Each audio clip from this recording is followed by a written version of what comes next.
Welcome to another House of Wisdom Lightest and Best video where we look at a variety of offerings from manufacturers, their lightest offerings, and today we've got a special treat. We're looking at the Todd Beggs Mini Bodega, which is his lightest offering to date. Todd is a US-based custom knife maker who made his mid-tech steelcraft series through Riot Knives in China. The Mini Bodega is a diminutive version of the larger 3.5-inch blade Bodega. We'll talk about the specifications. The blade on the Mini Bodega is 3 inches long. The handle is 4 inches long. And the total knife length is 7 inches. The weight of the Mini Bodega is 3.75 ounces. We have some knives for comparison. We have the small Sabenza, which is approximately the same size. The Mini Bodega may be a tad longer. We have the Hinder XM18 3-inch, which is approximately the same size. We have the Spyderco Para 3, which is a little longer, I believe.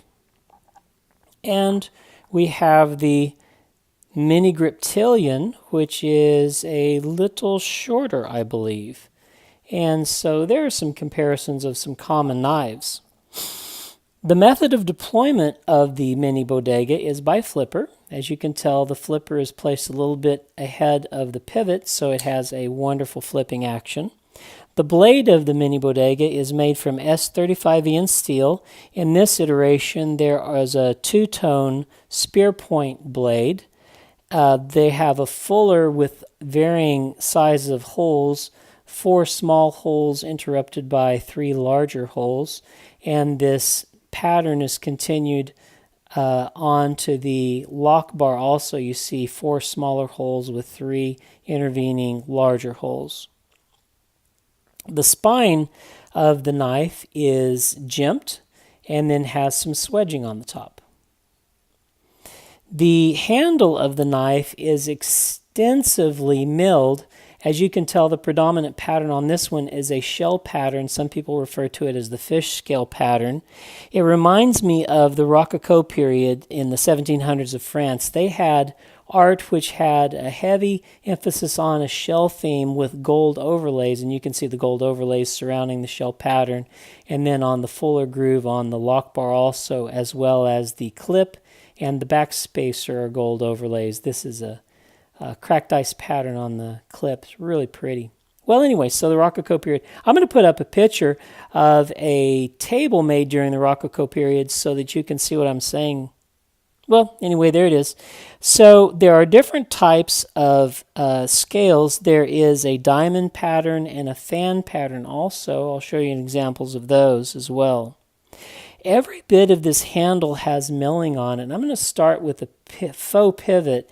You can tell these fine milled lines. Well, the shell pattern, the fish scale pattern, is very obvious both on the show side and on the clip side. And then on the handle where it doesn't have it, you have these fine milled areas also. It's just milled all over. That CNC machine was going to town whenever it got a hold of this knife.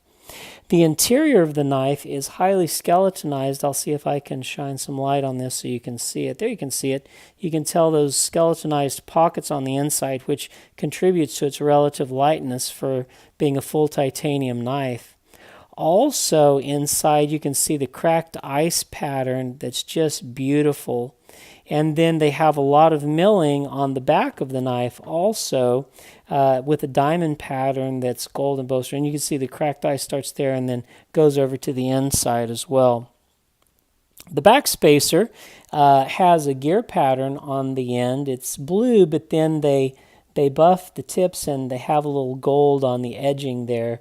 That's good both for whenever you have a reverse grip and whenever you're flipping the knife. Those gears grip into your palm so that you can flip it without it slipping.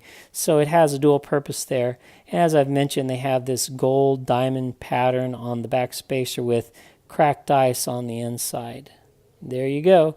That cracked ice is also on the clip, although it's gold here and then blue on the interior of the knife.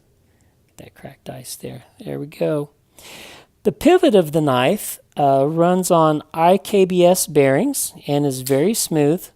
The lock of the knife is a frame lock, and it has an exterior relief cut. It has the Riot over travel stop and lock bar insert in conjunction with the lock bar also. As you can tell, there's a little bit of texturing on the inside. There is a cutaway, so your thumb hits that texturing and then you release the blade like that. The pocket clip, I'm going to call a Todd Beggs style pocket clip. A lot of clips are bent clips or CNC milled clip. This is a perfectly flat clip that's traction point is a ceramic ball, and then it has pedestals that it uses, and it has a V shape here. It kind of looks like those alien eyes looking at you. Riot used a similar, Olamic Cutlery used a similar style clip. It has a ceramic ball with a flat parallel clip on elevated pedestals, and I called Eugene whenever I was doing my evaluation and review of the Riot Olamic 24/7 here and asked him if he got permission from Todd Beggs and is he paying a fee to use his patent. And he says, well, he did call Todd Beggs because he was aware that Todd used that kind, but that Todd said he really didn't have a patent on it, and other people had used this style of clip before he did. He just likes it and uses it a lot on his knives. So that's the story behind the Todd Beggs style pocket clip. As you know, some manufacturers, you have to pay them for their goodness and their ideas. For example, Spyderco invented the compression lock, where your lock bar is released like this and then it releases it. Well, Kevin Smock in his SK23 used a compression lock, although it's a little different. Here it has a little cutout and you move over the compression lock with your finger. In the Kevin Smock SK23, it has a button that you push that actuates the lock bar over like that, the compression lock over like that to release it. But he had to pay for that. Hoback roller detent also, Ferrum Forge uses that in some of their knives, and they have to pay Jake Hoback for that. And then the Hinder style over travel stop, the clip is over this one, but you can see the little disc on the outside that prevents you from happening. Well, Zero Tolerance uses that Hinder style, and they have to pay Hinder a fee for that because Hinder holds the patent on that. But in the case of the Todd Beggs clip, he doesn't hold a patent for it. He's used it before. He just uses it a lot so other manufacturers can use the same style clip. The ergonomics of the knife are very good. With the curved handle, your hand fits nicely there, and the action is wonderful. There is a nice deployment angle. As you can tell, it's about 70 degrees. That's pretty strong, and it flips great. And this is not a false shut knife. You have to shake it shut. The signage on the knife is minimal. On the handle, there is no signage. On the show side of the blade, it has the Steelcraft Todd Beggs maker mark, and then on the clip side it has the required IKBS ceramic bearing mark, which they're legally required to show. The cost of the knife, as far as the value, is $445 as of November of 2017. Just for comparison, you have a small Sebenza that runs around $400. However, there's hardly any milling at all. The Sebenza, I will say, is like the shaker style table, and the Todd Beggs is the Rococo 1700s French table. So what are my impressions of the Todd Beggs Steelcraft Mini Bodega? I really like it. Are there opportunities for improvement? The opportunities for improvement, I would think, would be that Todd Beggs only does custom iterations of his larger knives like the Bodega and the Glimpse. He never does a custom on the Mini Bodega. I would love to see that. And the Mini Bodega is sort of the stepchild of his collection. At Blade 2017, there were no Mini Bodegas at his table. I was hoping to pick one up. There were only Glimpses and full-size Bodegas. So he could give them a little more attention. I would like that. But what do I like about the Mini Bodega? I like it because it's not just a knife, it's art. Look at the blade. It's got a two-tone blade with dark stonewashed cutting edge and swedge, and then the flats are polished, and then he has these alternating holes in the fuller grooves. There's jimping, there's swedging. It's a beautiful blade.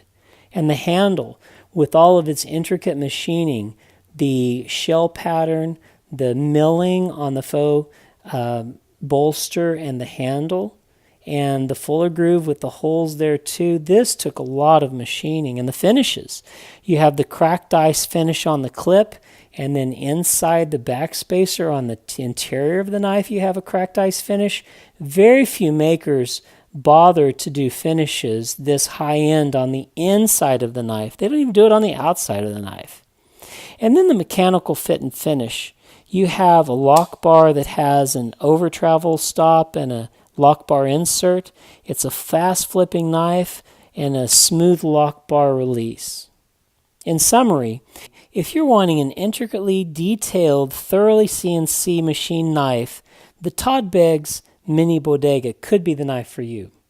Hope you've enjoyed the video. Like and subscribe if you haven't already, and we'll see you on the next Lightest and Best House of Wisdom video.